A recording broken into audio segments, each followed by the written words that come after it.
রাহু কেতু সদ্য যে গোচর ঘটেছে সেটি কিন্তু মকর লগ্নের দ্বিতীয়ভাবে এই গোচর ঘটেছে। দ্বিতীয় ভাব আমাদের ধনভাব, তো সেখান থেকে কিন্তু আমরা যেটা বুঝতে পারছি সেখানে একাধিক উপায়ে মকর লগ্নের একের বেশি সোর্স অফ ইনকাম এই সময় তারা কিন্তু শুরু করতে চলেছে। কোনো বিজনেস আছে, তার কোনো জব আছে, তার সাথে কোনো বিজনেসে তারা যাচ্ছে বা কোনো নেটওয়ার্ক মার্কেটিংয়ের সঙ্গে যুক্ত হচ্ছে।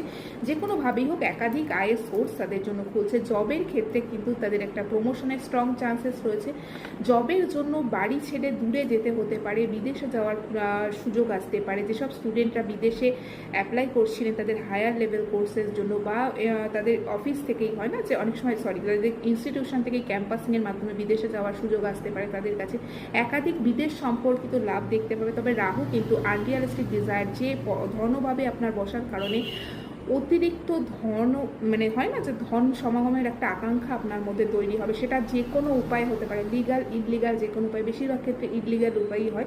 তো সেখানে আপনাকে কেয়ারফুল থাকতে হবে। এমন কোনো ইনভেস্টমেন্ট করবেন না যেখান থেকে আপনি কিন্তু সেই রিটার্ন পাবেন না। প্রলোভনের চক্করে পড়ে ফ্যামিলির কারোর কাছ থেকে, নিজের লোকের কাছ থেকে ধোঁকা পেতে হতে পারে।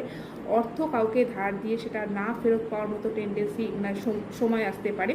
এবং আপনার ক্ষেত্রে যেটা অবশ্যই আপনার কথার উপর আপনাকে সংযম রাখতে হবে। এমনিতে মকর লগ্ন লোক আপনার কথায় কমই বলেন, তবে সেক্ষেত্রে এখানে কিন্তু আপনার একটা কথাও আপনার ফ্যামিলির মধ্যে অনেক বড় একটা সমস্যার সৃষ্টি হতে পারে।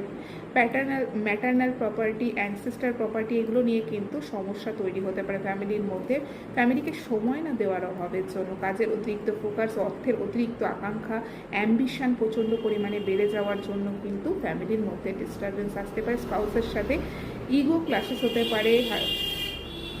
রিলেশনশিপের মধ্যে সেই আপনার মিসকমিউনিকেশন হতে পারে, মিসআন্ডারস্ট্যান্ডিং হতে পারে। আপনি লায়ার হিসাবেও কিন্তু সেখানে নিজেকে লায়ার হিসেবে আপনার কিন্তু একটা তকমা লেগে যেতে পারে। তো সেই বিষয়গুলো আপনাকে অতি অবশ্যই সতর্ক থাকতে হবে। অতিরিক্ত খাওয়ার ইচ্ছা প্রবণতা দিতে পারে, জাঙ্ক ফুড, স্ট্রিট ফুড। তো সেগুলো থেকে কিন্তু যে হেলথ ডিজিজগুলো হয় সেগুলো সমস্ত রকম আপনার পেটের ইস্যু, ডাইজেস্টিভ ইস্যু, কারো ক্ষেত্রে কনস্টিপেশন দেখবেন, কারোর জন্য দেখবেন ইনফেকশন, ফুড অ্যালার্জি, মুখের মধ্যে আলসার, চোখের ইনফেকশন, কানের ইনফেকশন, এই ধরনের সমস্যাগুলো। অষ্টম হাউসে আপনার কেতু বসে আছে, এমন ডিজিজও দিতে পারে যেটা সহজে ডায়াগনোসিস হবে না। তো সেই রকম ধরনের কোনো প্রবণতা দিতে পারে। হেলথকে প্রপারলি চেক আপের মধ্যে রাখবেন। ফ্যামিলির কারোর হেলথের জন্য খরচা হতে পারে।